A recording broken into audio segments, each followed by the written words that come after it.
హల్లెలూయా. So సృష్టిలో మొట్టమొదటిసారిగా ఏంటిది, తల్లి అనే భాగ్యం వచ్చింది ఎవరికంటే అవ్వగారికి వచ్చింది.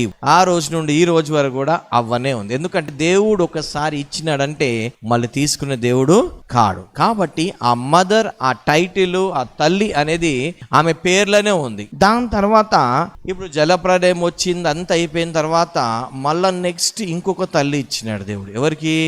ఏమని తల్లి ఇచ్చినాడు ఆయనకు? విశ్వాసుల తల్లి ఆమె. ఇప్పుడు ఈ తల్లికి వ్యత్యాసం ఏంటిది? అవ్వకేమో ఏం తల్లి ఇచ్చిన బిడుదు? సృష్టి అంతటికి తల్లి. కానీ నెక్స్ట్ తల్లి బిడుదు వచ్చింది సారాకు. సారా ఎవరికి తల్లి అంట? జనములకు తల్లి, దాని తర్వాత విశ్వాసులకు ఆమె తల్లి. ఎందుకంటే విశ్వాసులకు తండ్రి ఎవరు?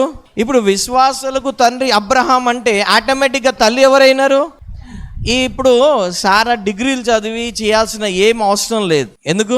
ఆదాంకి తోడు కాబట్టి ఆదాంని బట్టి దేవుడు అవ్వని దీవించినట్టు అబ్రహాంని బట్టి సారా అంటే అబ్రహాంకి దేవుడు అనాయింట్ చేసి దీవిస్తే అదే ఈయన. ఇప్పుడు అబ్రహాంకి దేవుడు ఏమన్నాడు? నువ్వు విశ్వాసులకు తండ్రివి. ఇప్పుడు సారా ఏమైతుంది? విశ్వాసులకు తల్లి అయితే. ఈయన తండ్రి కావడానికి దేవుని ఒక మాట ఏంది, జవదాటకుండా నమ్మి ముందుకు వెళ్ళాల్సి వచ్చింది. విలువ చెల్లించాల్సి వచ్చింది. ఎవరికి? అబ్రహాంకి విలువ చెల్లించాల్సి వచ్చింది. కానీ సారా గారికి విలువ చెల్లించాల్సిన అవసరం లేకుండానే తల్లి అయింది. ఎలా తెలియంది? అబ్రహాంకి లోబడడం ద్వారా, అబ్రహాంతో ఉండడం ద్వారా, అబ్రహాంకి అడుగులు నడవడం ద్వారా, అబ్రహాంకి సహకరించడం వలన సారా ఏమైంది? అబ్రహాం ఒక ఆశీర్వాదలో పాలిభాగస్తులు. ఇప్పుడు అవ్వ ఏమో సృష్టి అంతటికి తల్లి. నెక్స్ట్ తల్లి ఏంటిది? కేవలము విశ్వాసులకు, జనములకు తల్లి ఈమె. ఎందుకు జనములకు తల్లి కావడానికి ఈమె ఏం చేసింది? వృద్ధాప్యంలో కూడా నవ్వింది, బట్ ఎక్కడో అక్కడ దేవుడు నమ్మింది. అబ్రహాం నమ్మినాడు కాబట్టి అది అతను నీతిని ఎంచిపడాడు. అబ్రహాంని పట్టి సారా కూడా ఏమైంది? ఇస్సాక్ని కన్నది. హల్లెలూయా. వృద్ధాపంలో చూడండి, వృద్ధాపంలో కూడా అబ్రహాంకి లోబడుతుంది ఆమె. సారా వృద్ధాపంలో కూడా ఎవరికి లోబడుతుంది? అబ్రహాంకి లోబడుతుంది. ఈ రోజులలో పెళ్ళైన ఒక 1 month చూస్తా, దాని తర్వాత నేను చెప్పిందే నువ్వు వినాలి. అసలు లోబడము పెద్ద చిన్న అనేది ఈ రోజులలో లేదు. కానీ ఆ రోజులలో ఏంటిది? వాళ్ళు ఎంత వయసు వచ్చినా ఏది వచ్చినా భర్తకు లోబడేటోళ్ళు, పిల్లలు పెద్దలకి లోపడేటోళ్ళు. ఓకే, ఇప్పుడు ఈ సారా ఏంటిది? తల్లి విశ్వాసులకు, జనములకు తల్లి. హల్లెలూయా. సృష్టికి తల్లి ఈమె కాదు. హల్లెలూయా. దాని తర్వాత నెక్స్ట్ ఇంకొక తల్లి వచ్చింది. ఫస్ట్ తల్లి ఎవరు? అవ్వ. రెండో తల్లి సారా. మూడో తల్లి కూడా ఉంది ఇంకొక ఆమె, మోషే తల్లి. హల్లెలూయా. మోషే తల్లి ఈమె చాలా సాక్రిఫైస్ చేసి, అవ్వ ఏమీ సాక్రిఫైస్ చేయలేదు. కానీ సారా అయితే ఏం చేసింది? తన ప్లేస్ లో హాగర్ని ఇచ్చి ఇష్మాయిల్ తెచ్చుకుంది. కానీ పర్సనల్ గా అయితే లెక్కింపరాదు, దేవుడి ప్రకారంగా, దేవుడు వాగ్దానం ప్రకారం లెక్కలకు రాదు. కానీ ఈమె యోకోబేదు ఒక సాక్రిఫైస్ చేసింది, ధైర్యంగా నిలబడ్డది. ఎప్పుడు ఎక్కడ నిలబడ్డదంటే, ఫరో శాసనం ఇచ్చాడు ఏమని? ప్రతి మగ పురుషుణ్ణి చంపేయాలి అని చెప్పేసి. కానీ ఈ యోకోబేతు ఏం చేసింది? తన కొడుకుని చంపకుండా దేవుడికి భయపడి ఆమె ఏం చేసింది? నిలబడ్డది. తన లైఫ్ ని, తన జీవితాన్ని అరచేతిలో పెట్టుకుని రిస్క్ తీసుకొని యోకోబేతు ఏం చేసింది? నిలబడి ఏం చేసింది? 3 నెలల వరకు మోషేని చంపలేదు. మోషేని చంపకుండా చూడండి, ఒక పిల్లోడిని కంట్రోల్ చేయడం చాలా కష్టం. చిన్నపిల్లల్ని కంట్రోల్ చేయడం చాలా కష్టము, ముఖ్యంగా ఏడుస్తున్నప్పుడు. ఎందుకు ఏడుస్తున్నాడో తెలియదు. ఇప్పటికైతే మనకు లైట్స్ ఉన్నాయి, అప్పుడు లైట్స్ లేవు. చీమ కుట్టిందో ఏం కుట్టిందో కై అనగానే ఏమయ్యేది? చుట్టుపక్కల అందరికీ తెలుసు కదా. ఇప్పుడే చూడండి, సౌండ్ పొల్యూషన్ ఉంటేనే మనకి ఇట్టుంది. అప్పుడేమో సౌండ్ పొల్యూషన్స్ ఏం లేవు. అప్పుడు కుయ్యి కై అనగానే పక్కలకు అందరూ తెలిసిపోయింది. కానీ యోకోబేతు దేవుడికి భయపడి, దేవుడు ఎందుకంటే ఈయన వాగ్దాన పుత్రుడు కాబట్టి తన లైఫ్ ని రిస్క్ తీసుకొని మోషేని ఏం చేసింది? దాచిపెట్టి కాపాడి ఫేట్ చేసింది, పాలిచ్చింది. దాని తర్వాత అది దేవుడు చూసిన్నాడు. దాని తర్వాత ఏం చేసింది? నా కొడుకు నేను చంపను, ఎందుకంటే నరహత్య చేయకూడదు. హల్లెలూయా. నరహత్య చేయకూడదు. చూడండి, ఆ రోజులలో రాజు శాసనం అయినప్పటికీ యొకోబేద్ ఏం చేసింది? రాజు శాసనం ఎదిరించి దేవుడికి భయపడి నిలబడ్డది. ఈ రోజు యవనస్తులు చూడండి, ఎంతమంది పెళ్లి కాకుండా పెళ్ళైనాక అబోషన్స్ చేసుకుంటున్నారు, ఎన్ని హత్యలు చేస్తున్నారు కదా, ఎన్ని హత్యలు చేస్తున్నారు. హాస్పిటల్కి వెళ్తే అబోషన్స్ ఎట్లా అంటే కామన్ అయిపోయింది, అంటే నరహత్య కామన్ అయిపోయింది. కానీ ఈ తల్లి తన కొడుకుని హత్య చేయకుండా ఏం చేసింది? దేవుడికి భయపడి ఆ కొడుకుని కాపాడుకుంది, నిలబడ్డది. దేవుడు దానికి తోడే ఉన్నాడు. ఏమైంది? తర్వాత 3 నెలల తర్వాత ఏం చేసింది? దేవుడు తనకు మంచి తలంపు ఇస్తే ఆ తలంపుని తీసుకు బుట్ట తయారు చేసి ఏం చేసింది? విశ్వాసంతో నీళ్ళలో విడిచిపెట్టింది. హల్లెలూయా. విశ్వాసంతో. ఎందుకు మీ విశ్వాసం ఎక్కడి నుండి వచ్చింది? మీకు యొకోబేదుకి విశ్వాసం ఎక్కడి నుండి వచ్చింది? అబ్రహాము నుండి వచ్చింది. ఆమె అబ్రహాము రక్తం పంచుకుని పుట్టింది. హల్లెలూయా. కాబట్టి ఆమె విశ్వాసం ఉంది. సో అక్కడి నుండి ఆమె ఏం చేసింది? నీళ్ళలో విడిచిపెట్టి ఎవరిని నమ్మింది? ఆమె దేవుని నమ్మింది. కన్న కొడుకుని నీళ్ళలో విడిచిపెట్టింది. ఎవరైనా విడిచిపెడతారా? కన్న కొడుకుని విడిచిపెడతారా? విడిచిపెట్టరు. కానీ ఈ తల్లి ఏం చేసింది? చంపలేక ఇంకా కాపాడుకోలేదు, వేరే దారి లేక బుట్ట తయారు చేసి నీళ్ళలో విడిచిపెట్టింది. నీళ్ళలో విడిచిపెట్టి మళ్ళీ తన కూతురు కూడా ఒక మాట చెప్పింది. ఏమని చెప్పింది? ఇక్కడుండి చూడు ఎక్కడికి వెళ్తున్నాడు తమ్ముడు అనేసి. అప్పుడు మిరియం ఏం చేస్తుంది? నీళ్ళలో వేసినాక ఎక్కడికి వెళ్తుందో చూస్తా ఉంది. ఆ బుట్ట నేరుగా వెళ్ళి ఎక్కడ ఆగింది? అది ఫరో అక్క దగ్గర ఆగింది. అది ఆగంగానే ఆమె చూసి ఆ బిడ్డను ఎత్తుకుంది. వెంటనే ఈమె వెళ్ళి ఏం చేసింది? నేను ఒక నాణిని తీసుకొస్తాను చెప్పి వాళ్ళ మమ్మీనే పట్టుకొచ్చి ఇచ్చింది. హల్లెలూయా. హల్లెలూయా. ఈ తల్లి ద్వారా మనం ఒక్కటి నేర్చుకోవచ్చు. ఏంటంటే దేవుడు ఆజ్ఞ కోసం నువ్వు నిలబడితే దేవుడు నీ పక్షం నిలబడతాడు. హల్లెలూయా. హల్లెలూయా. ఇప్పుడు సారా దగ్గర ఒకటి నేర్చుకోవచ్చు. ఏంటంటే సారాకు అంత గ్రేస్ అబ్రహాం నుండి వచ్చింది కదా. సారా పెద్ద చేసింది ఏం లేదు, మొత్తం అబ్రహాం. జస్ట్ సారా చేసిన గొప్ప పని ఏంటంటే అబ్రహాంకి అన్ని విషయాలలో లోబడ్డది. ఏ విషయంలో ఎదురు తిరగడం కానీ ఎక్కడ చేయకుండా అన్నిట్లో లోబడ్డది. ఆమెకు వచ్చిన గ్రేస్ అది. నెక్స్ట్ చూసిన తల్లి యొకోబేద్ ఏం చేసింది? యొకోబేద్ తన లైఫ్ ని రిస్క్ తీసుకొని తన కొడుకుని కాపాడుకుంది. హల్లెలూయా. ఈ రోజు కూడా చాలా ఇవి గుణాలన్నీ ప్రతి తల్లిలో ఉంటాయి. హల్లెలూయా. ప్రతి తల్లిలో ఈ అన్ని గుణాలు ఉంటాయి. ఏంటిది? భర్తకు లోబడితే భర్తకు వచ్చే బ్లెస్సింగ్స్ అన్ని భార్యలు అనుభవిస్తారు. హల్లెలూయా. భర్తకు లోబడకపోతే ఆ బ్లెస్సింగ్స్ వచ్చినా ఆ భార్యలు అనుభవించలేరు. నెక్స్ట్ ఏంటిది? ఒక కొడుకు కోసం నిలబడ్డప్పుడు ఆమె పేరుని దేవుడు ఏం చేశాడు? ఘనపరిచాడు. అయితే తల్లిలు, చాలా మంది తల్లిలు ఏం చేస్తారు? వాళ్ళ పిల్లల కోసం ఏడుస్తాడు. ప్రభా నా కొడుకుని కాపాడు, నా బిడ్డని కాపాడమని అల్లాడిపోతారు. చాలా మంది తల్లులు మనం సాక్ష్యాలు వింటాం. ఏంటిది? కొడుకులు కూతురు కోసం కడుపును కట్టుకొని వాళ్ళకి ఏం చేస్తారు? భోజనాలు పెడతారు. వాళ్ళకి లేకున్నా కానీ వాళ్ళకి ఇష్టమైన, పిల్లలకి ఇష్టమైంది ఏం చేస్తారు? తల్లి ఏం చేస్తుంది? పిల్లలకి ఇష్టమైంది వండుతుందా? వాళ్ళకి ఇష్టం, ఆమెకి ఇష్టం వచ్చింది వండుకుంటుందా? పిల్లలకి ఇష్టం వచ్చినట్టు వండి పిల్లలకి తినిపించిన తర్వాత తల్లి తింటది కదా. సో ఇక్కడ ఈ తల్లికి ఉన్న స్పెషాలిటీ ఏంటంటే తన కొడుకు కోసం, తన కొడుకు ప్రాణం కోసము తన ప్రాణాన్ని అడ్డు పెట్టి తన కొడుకుని కాపాడుకునే తల్లి. హల్లెలూయా. దాని తర్వాత ఇంకో తల్లి ఉంది. కొంచెం ముందుకు వస్తే వారు చెప్పగలుగుతారా? ఇంకో తల్లి, నెక్స్ట్ తల్లి హన్నా. రైట్. హన్నా ఏం చేసింది?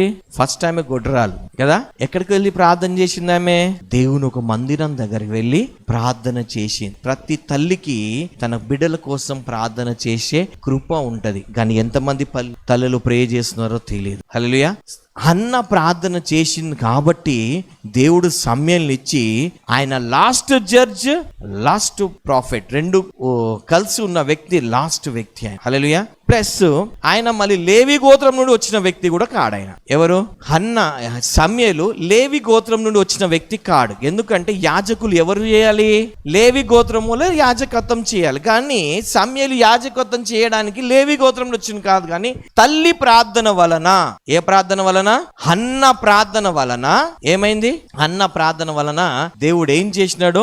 ఆ లాని బ్రేక్ చేసి సమయల్ని యాజకుడుగా చేసినాడు. హల్లెలూయా. ఇప్పుడు ఈయన యాజకుడు, ఒక ప్రాఫెట్, ఒక జడ్జ్, మూడు ఈయనలో చూస్తాం మనం. ఎవరిలో? సమయల్లో చూసినట్టు మళ్ళీ వేరే అంతకు ముందు అంత తర్వాత మళ్ళీ ఈ మూడు ఏ వ్యక్తిలో మనం చూడం. ఒక యాజకుడు, ఒక న్యాయాధిపతి, ఒక ప్రవక్త. ఈ మూడు కలిసిన వ్యక్తి మనం బైబిల్లో మళ్ళీ చూడం. మనం చూస్తే రాజుగానే చూస్తాము, లేకపోతే న్యాయాధిపతిగా చూస్తాము, లేకపోతే ఒక ప్రవక్తగా చూస్తాం. కానీ మూడు కలిసి ఉన్న వ్యక్తిని మనం మళ్ళీ చూడం. కేవలం అది సమయలు. సమయలు తయారడానికి కారణం ఎవరు? తన తల్లి. తల్లి. హల్లెలూయా. తన తల్లి దేవుని దగ్గర గోజాడింది, ప్రభా అనేసి. చూడండి, ఈ తల్లి హన్నా దేవుని దగ్గర కొట్లాడడానికి, దేవుని దగ్గర ఇచ్చేయడానికి తన భర్త సహకరించలేదా?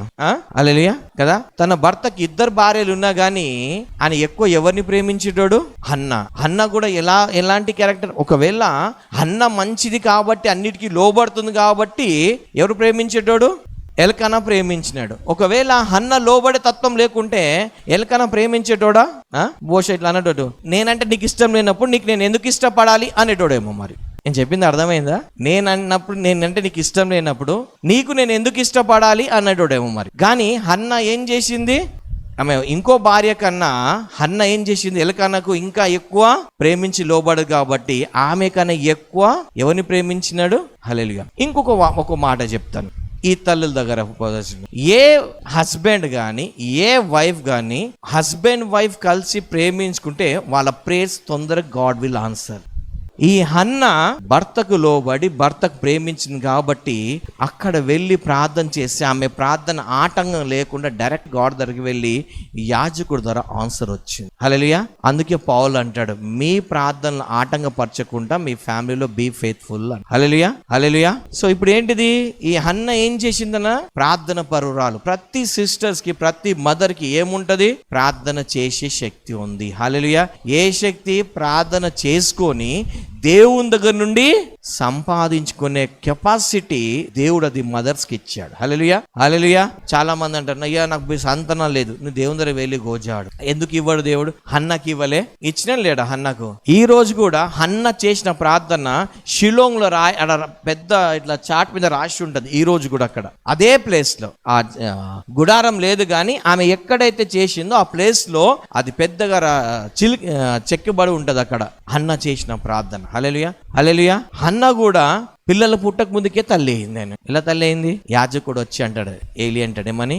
నీ ప్రార్థన దేవుడు విన్నాడు పో. అప్పుడే ఆమె తల్లి అయిపోయింది, అప్పుడే ఆమె మదర్ అయిపోయింది. సో ఈ మదర్ కు ఉన్న స్పెషల్ క్వాలిటీ ఏంటంటే ప్రార్థన చేసి అసాధ్యమైన దానిని సాధ్యం చేసుకోవడం. హల్లెలూయా. సో దేవుని ద్వారా ఎంత ఎక్స్ట్రీమ్స్కి వెళ్ళిపోయిందంటే యాజకత్వం ఎవరికి ఇవ్వాలి? దేవుడు ఎవరికి ఇచ్చినాడు? ఆరోను వంశస్థులకు ఇచ్చినాడు, అవునా? కానీ అది లా బ్రేక్ చేసి కూడా దేవుడు ఏం చేశాడు? సమూయేలుని ఒక యాజకుడుగా చేసినాడు, ఒక ప్రవక్తగా చేసినాడు, దాని తర్వాత న్యాయాధిపతిగా చేసినాడు. హల్లెలూయా. ఇంకో మాట చెప్పాలంటే ఆయన రాజు కూడా అవ్వచ్చు. ఎందుకంటే న్యాయాధిపతులే రాజు, రాజే న్యాయాధిపతులుగా ఉంటాడు. హల్లెలూయా. సో ఈయన రాజుగా ఉండి ఇంకోటి అభిషేకించేది కూడా దేవుడు అందరికి ఇవ్వడు. అభిషేకించేది బైబుల్లో అందరు ప్రాఫెట్స్ కి, అందరు యాజకులకి అభిషేకించేది లేదు, కొంతమందికే ఉంది. అది సమూయేలుకి ఇచ్చినాడు దేవుడు. హల్లెలూయా. రాజులను అభిషేకించే అది ఎవరికి ఇచ్చినాడు దేవుడు? సమూయేలుకి ఇచ్చినాడు. సమూయేలుకి ఇవ్వడానికి కారణం ఏంటిది? తన తల్లి. హల్లెలూయా. ఒకవేళ మీ పిల్లలు కూడా ఇదే విధంగా కావాలంటే మీ పిల్లల కోసం, అందుకే యేసు ప్రభు అంటాడు, అమ్మలారా నా కోసం కాదు మీ కోసము, మీ పిల్లల కోసము ఏడవండి. హల్లెలూయా. ఎందుకు పిల్లల కోసం ఏడవాలి? ఈ తల్లులందరూ ఎవరి కోసం ఏడ్చినారు? పిల్లల కోసం. ఒకవేళ మనం బైబిల్లో చూస్తే రెబెకా ఇస్సాకేళ్ళి అడుగుతుంది, ఎందుకు మనకు సంతానం ఎందుకు పుట్టట్లేదు? పోయి దేవుని దగ్గర కొట్లాడిపో, దేవుని దగ్గర అడుగుపో, మీ నాన్నకు కూడా ఇట్లనే సంతానం లేదంటే ఇస్సాక్ అనేటోడంట, మా నాన్న నాకు దీవించేసినాడు, నీ దగ్గర నుండే కావట్లేదు అనేటోడంట. ఇదే మనం యాకోబులో చూస్తే రాహేల్ ఏమంటది? సంతానమీ లేకుంటే నేను చచ్చిపోతానంటే నేనేమో దేవస్థానంలో ఉన్నానా అంటాడు. ఎవరు? యాకోబు. దేవుని దగ్గర వెళ్ళి కొట్లాడాల్సి పోయి భర్తతన కొట్లాడదు. ఏమొచ్చింది ఆమెకు? తిట్లు తప్పించి. చూడండి, రాహేల్ కదా, ఈ రాహేలు యాకోబుని విసికించింది, అన్నిటికల్లా విసికించి ఏం చేసింది? తండ్రి ఇంటికి కలిసి దొంగతనం చేసింది. ఎక్కడ ఏంటిది? ఎప్పుడు ఒక టార్చర్ లాగా ఉండేది ఎవరికి? అందుకే చూడండి, లియా ఎప్పుడు టార్చర్ గా లేదు, యాకోబ్కి అనుకూలంగా ఉంది. చూడండి, చనిపోయినాక యాకోబ్ ఏమంటాడు తెలుసా? ఎక్కడ పాతి పెట్టమంటాడు ఆయనకు? నేను చనిపోయినాక లియా పక్కకు పాతి పెట్టు అంటాడు. జీవితంలో ప్రేమించింది ఎవరికి? రాహేల్కి ప్రేమించినాడు, కానీ ఎక్కడ పాతి పెట్టమంటాడు? ఎందుకు? ఇంకొకటి, లియా దేవుని దగ్గర నుండి కర్ణింపబడ్డది. స్టార్టింగ్ లా యాకోబ్ లియాని ఇష్టపడేటోడు కాడు, ఎంతమంది కొడుకులు కన్నా గానీ ఇష్టపడ్డాడు కాదు. రాను తర్వాత ఏమైంది? దేవుడు ఆమెకు ఫేవర్ ఇచ్చినాడు, చివరి వరకు ఆమెనే ఉంది. హల్లెలూయా. నెక్స్ట్ ముందుకు వద్దాం. దాని తర్వాత ఎవరు? ఇప్పుడు ఇక్కడ అయిపోయింది. ఎక్కడ? ఎవరు? హన్నా వరకు వచ్చినాం. హన్నా తర్వాత నెక్స్ట్ మదర్ ఎవరు? ఏమైంది? బెత్షెబా ఉంది. బెత్షెబా ఏం చేసింది? దావీదు చనిపోయే టైంలో ఏం చేసింది? రాజు దగ్గరికి వెళ్ళి, నువ్వు నాకు వాగ్దానం చేశావు, సొలొమోనే రాజు. ఆ టైంలో సొలొమోను చాలా పిల్లవాడు. ఎన్ని అంటే 8 years అని హిస్టరీ అంటారు, మనకు వాస్తవం తెలియదు. 8 or 10 years 16 years మనకు తెలియదు, కానీ పిల్లోడు అని రాయబడి ఉంది. సో ఆ టైంలో వెళ్ళి ఏం చెబుతాడు? 20 years, మనకు తెలియదు. 8 to 20 years మధ్యలో ఎన్ని సంవత్సరాలు, కానీ చిన్నోడు. వెళ్ళి రాజు దగ్గరికి వెళ్ళి, దావీద్ దగ్గరికి వెళ్ళి ఏమంటాడు? దావీద్ మహారాజా, నా కొడుకు రాజు చేస్తావన్నావు, ఏమైంది అని చెప్పి తన కొడుకుని ఏం చేయించుకుంది? రాజు చేయించుకుంది. హల్లెలూయా. దాని తర్వాత ఇంకా కొంచెం హిస్టరీ ముందుకు వెళ్తే హత్యల్ని చంపింది కూడా ఒక జోషే వాళ్ళ మదర్. దాని తర్వాత మనం న్యూ టెస్ట్మెంట్ లోకి వస్తే ఫస్ట్ మదర్ మనం ఎవరు చూస్తామంటే ఎలిజబెత్ ని చూస్తాం. హల్లెలూయా. మన కొత్త నిబంధనలకు వచ్చినప్పుడు మొదటి తల్లిని మనం ఎవరు చూస్తామంటే ఎలిజబెత్ ని చూస్తాం. ఈ ఎలిజబెత్ తల్లి ఎట్లా అంటే పరిశుద్ధాత్మతో నింపబడిన తల్లి. హల్లెలూయా. ఈమె ఏ తల్లి? ఈమె లేవి గోత్రానికి చెందిన ఎలిజబెత్. ఈమె దేంతో నింపబడ్డది? ఈమె పరిశుద్ధాత్మతో నింపబడిన తల్లి. హల్లెలూయా. సో ఈమె దగ్గరికి ఎవరు పంపించారు? సరే, ఇప్పుడు ఈమెలో ఉన్న స్పెషాలిటీ ఏంటి చూద్దాం. ఎవరిలో?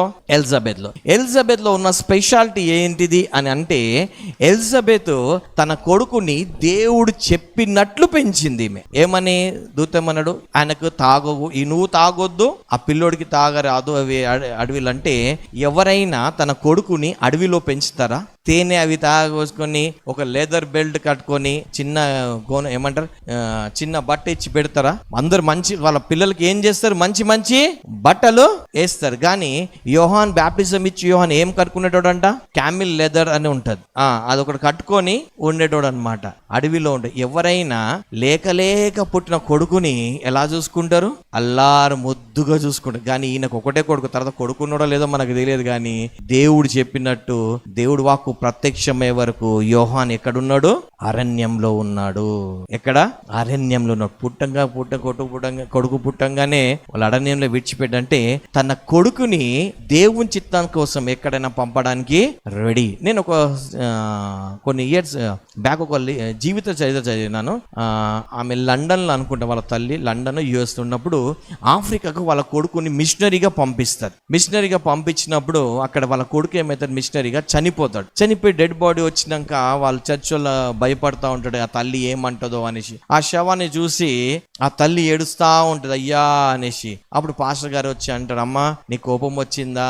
ఎందుకు అంత బాధపడుతున్నా ఏడుస్తున్నంటే, అయ్యా నాకు నా బాధ ఏం తెలుసా, ఒక్క కొడుకు ఉంటే సేవకు పంపిస్తే హతాశాక్షుడని, ఇంకా నా కొడుకులు ఉంటే నేను ఇంకా సేవకు పంపించేదానిని, వాళ్ళ హతాశాక్షులైన దేవుళ్ళు పరలోకంలో ఉండేటోళ్ళయ్యా అని చెప్పి ఏడ్చింది. హల్లెలూయా. అంటే దేవుడు సేవ కోసం కొడుకు ప్రాణం పోయినా మంచిదే, అంటే నా కొడుకు దేవుని చిత్తాన్ని నెరవేర్చిన వాడు అనేసి. ఇక్కడ కూడా ఎలిజబెత్ తన కొడుకుని ఏం చేస్తుంది? దేవుని చిత్తంకు నెరవేర్చడానికి కోసము ఏం చేస్తుంది?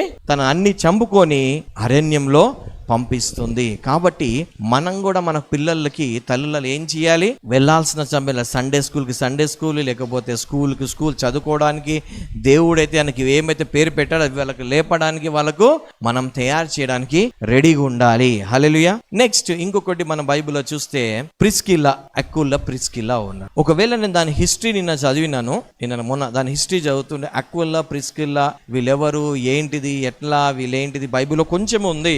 వాళ్ళ గురించి హిస్టరీ చదివితే ఈ అక్విలా ప్రిస్కిల్లా వీళ్ళిద్దరు ఏంటంటే యూదులు ఇద్దరు. వీళ్ళకు ఎట్లనో వీళ్ళు డేరా కుట్టేటోళ్ళు. వీళ్ళకి ఎవరు? పౌలు పరిచయం అయినాడు. పరిచయం అయిన తర్వాత పౌలు ఇట్లా బోధించుకుంటూ పోతుంటే పౌలు చెప్పిన బోధలు వాళ్ళకి అర్థం కాకుంటే ఈ అక్విలా ప్రిస్కిల్లా వాళ్ళు వెళ్ళి ఏం చేసేటోళ్ళు అంటే అందరినీ వాళ్ళకు ఇంకా డీప్ గా క్లియర్ గా వాళ్ళకి అర్థమయ్యే విధంగా, అంటే పౌలు చెప్పితేనే క్లియర్ గా అర్థమవుతుంది, ఆయన చెప్తే అర్థం కాకపోతే వీళ్ళు ఇంకా వెళ్ళి డీప్ గా వాళ్ళకు చెప్పి నడిపించడం. అయితే వాళ్ళు ఉన్న ప్రాంతంలో ప్రిస్కిల్లాకి తల్లి అనేటోళ్ళు అంట, ఆత్మీయ తల్లి అనేటోళ్ళు అంట. హిస్టరీలో ఉంది, బైబిల్లో లేదు. అయితే ఏంటిది? ప్రిస్కిల్లాకు ఏమనేటోళ్ళు అంట? అక్కడ తల్లి అనేటోళ్ళు అంట అక్కడ. ఎందుకంటే ఈమె తల్లిలక ఆడ వచ్చిన వాళ్ళందరినీ ఆ విధంగా ఆదరించిందంట. బాధలో ఉన్నారు ఏంటంటే పక్క తీసుకెళ్ళి ఆమెకు ఓదార్చి చెప్పి, ఆమె ఏడుస్తుంటే ఈమె ఏడ్చి కొంచెం ఓదార్చి మంచి ప్రార్థన చేసి పంపించేదంట. ఒక తల్లిలక ఈ ప్రిస్కిల్లా ఉండేదంట. హల్లెలూయా. సో ఈ విధంగా బైబిల్లో ఇంతమంది తల్లిలు మనం చూస్తాం. ఇంకొకటి ఫైనల్ గా ఇంకొక తల్లి అంటే ఎవరు? మరియమ్మ. హల్లెలూయా. ఈ మరియమ్మకు ఏంటిది? దేవదూత ప్రత్యక్షమైనప్పుడు దేవుని చిత్తాన్ని లోబడ్డది. హల్లెలూయా. దేవుని చిత్తానికి లోబడ్డది. సో ప్రతి తల్లిలో ఉన్న కొన్ని క్వాలిటీస్ ఇక్కడ చూసింది ఏంటంటే, నువ్వు ఎప్పుడైతే పెళ్లి అవుతావు యు ఆర్ ద మదర్. హల్లెలూయా. నువ్వు పెళ్లి అవ్వంగా నువ్వేంటిది? ఒక తల్లివి. ఎందుకంటే నువ్వు వండి పెడతావు, చూసుకుంటావు, నీ భర్త కాబట్టి, పిల్లలకు కాబట్టి యు ఆర్ ద మదర్. హల్లెలూయా. రెండోది ఏంటిది? తన పిల్లల కోసము రిస్క్ తీసుకోవడము. ఇంకోటి ఏంటిది? హన్నాకి ఏంటిది? ప్రార్థన క్వాలిటీ ఉండడము. ఎలిజబెత్ ఏంటిది? దేవుని చిత్తాన్ని నెరవేర్చడానికి కొడుకుని ఎక్కడైనా పంపడము. దాని తర్వాత ఇక్కడ మరియా ఏం చేసేది? తన కొడుకు కోసము రిస్క్ తీసుకుంది. అంటే ఇక్కడ ఇంకా చెప్పాలంటే చాలా మంది తల్లు ఉన్నారు. ఇంకొకటి సుజానా తెలుసా? సామ్యుయేల్ సుజానా అనేసి, ఆమెకు 19 మంది పిల్లలు. ఎంతమంది?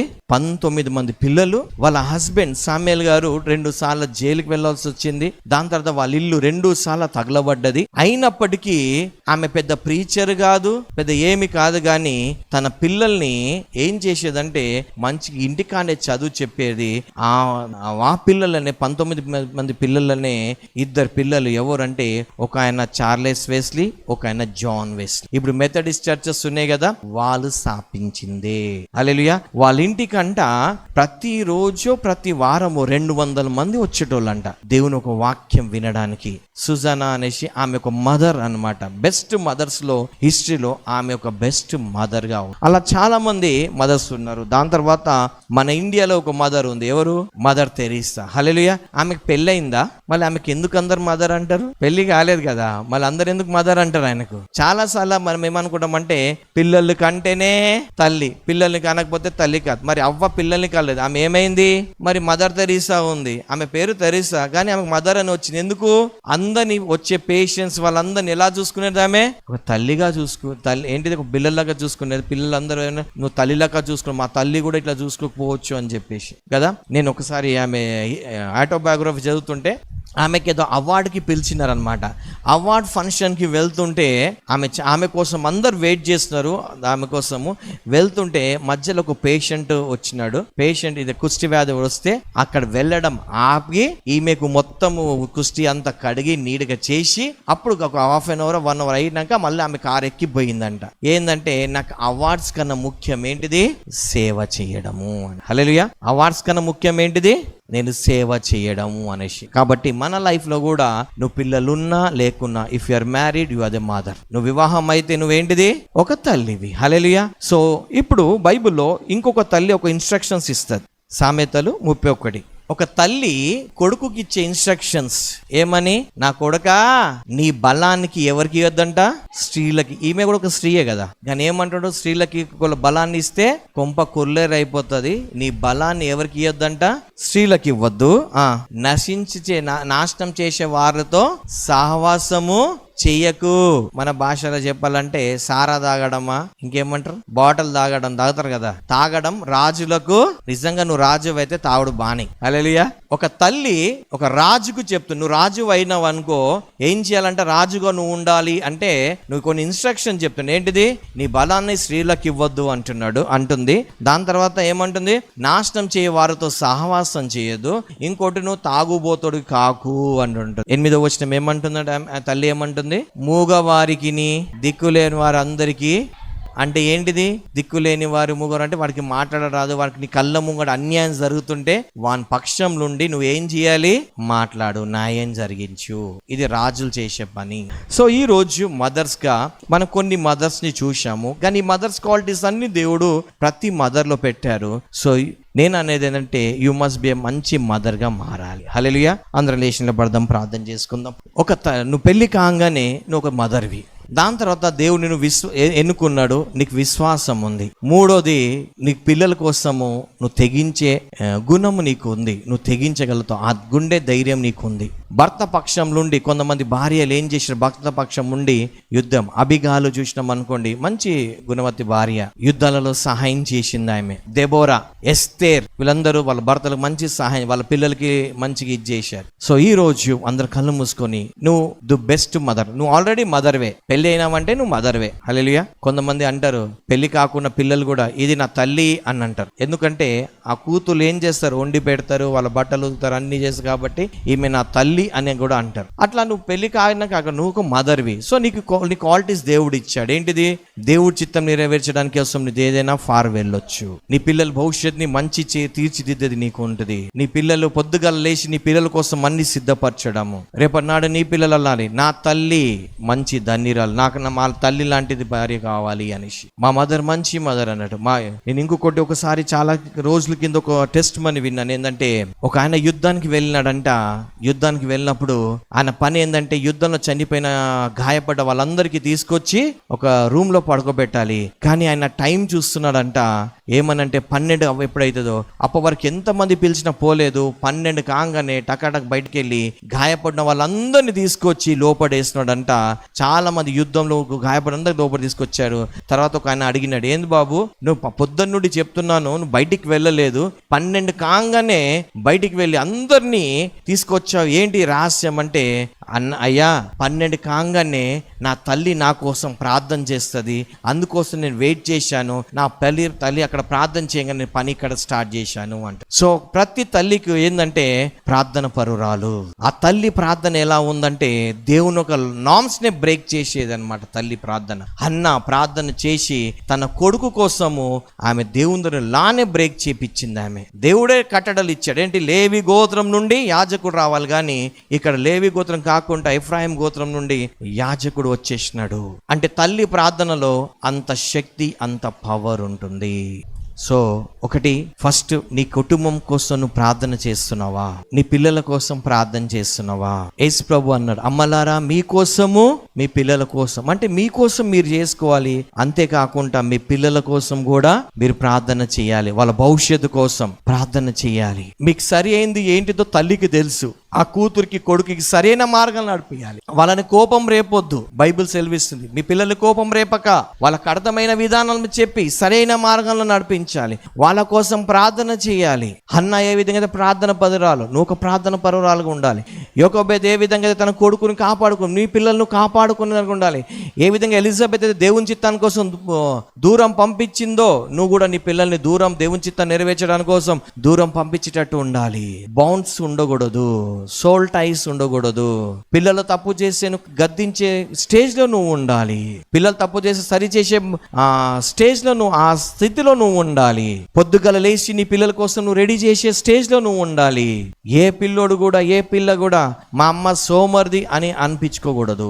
దేవుని చిత్తానికి ప్రతి లోబడాల్సిందే. అది సిస్టర్స్ గాని బ్రదర్స్ గాని. దేవుని నుండి ఒకటి వచ్చిందా లోబడాలి. ఈయన అంటాడు, లాబాన్ అంటాడు, ఎలియాజర్ వచ్చినప్పుడు దేవుని నుండి వచ్చిన దానికి మేము ఏమి కాదనలేము అంటాం. సో మన లైఫ్ లో, మీ ఫ్యామిలీస్ లో దేవుని నుండి వచ్చిన దానికి మీరు యాక్సెప్ట్ చేస్తున్నారా, రిజెక్ట్ చేస్తున్నారా, పోస్ట్పోన్ చేస్తున్నారా, ఇగ్నోర్ చేస్తున్నారా? ఒకవేళ నువ్వు ఏం చేస్తావు దానికి పరిణామం నువ్వే భరించాల్సి వస్తుంది. ఎందుకంటే దేవదూత వచ్చి లోతుకి చెప్తాడు, లోతు ఇక్కడ పా అంటే, నేను అక్కడ పోను, ఇక్కడైతే పోతా అంటాడు.